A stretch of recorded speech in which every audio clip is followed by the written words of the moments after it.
It has these little fruits. And they, if I dunk this in water, and I don't have enough to do that, it will snap open in under a millisecond. And it shoots out these little tiny seeds. They're about as thick as two sheets of paper and about 2 millimeters across. And when they come out, they have backspin like this. They're spinning at 1,500 times a second and going at about 30 miles an hour.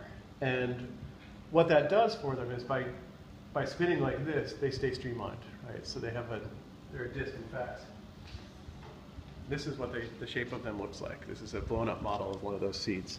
So when they get shot, they're coming off like this with backspin, and they're going about 30 miles an hour. And what we found is we record them with a high-speed video camera, we blow them up here and film them with the other camera, and we see that they fly without drag forces. So the drag is, in some of them we can't measure, or we can't distinguish it from zero. We know there's some drag, but we can't see it.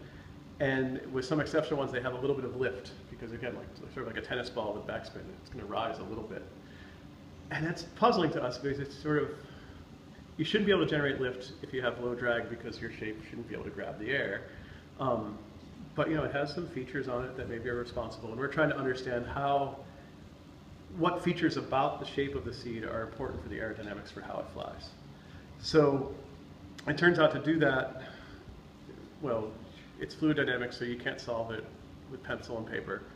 Lord Rayleigh solved all those things, 150 years ago. And computationally, this is a really hard one, because it's moving in this direction and spinning in this direction, so all three dimensions are important.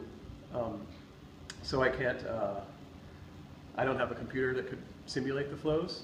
So what we do is we do a mechanical analogy of the flows, and that's what the fish tank is here. So what you can do is, if you can match the Reynolds number of the flow and the rotation number, which is the omega r divided by the velocity, the shape of the flow field in water will be the same as the shape of the flow field of the air around the seeds in real life. So this tank here we're building right now is we take these 3D printed models that we optically scan. So these are the same shape as the seed. We put them on a shaft, smaller ones like this, and it will spin and we'll drag it through the water. And then the water, you can see, has all this dusty stuff to it. If I pick that up, and we turn on this, it's wide enough, so I think you should be okay without the goggles in them. Oh, right, this is on auto because we have power outage.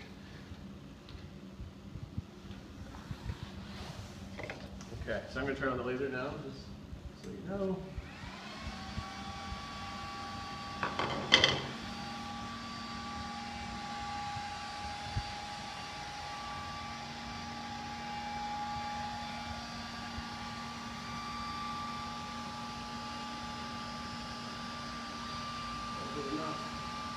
And now,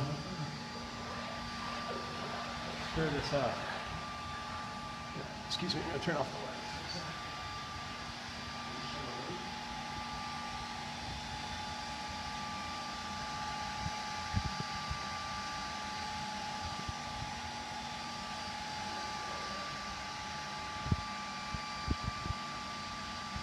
You can see that there's like little particles will track the flow.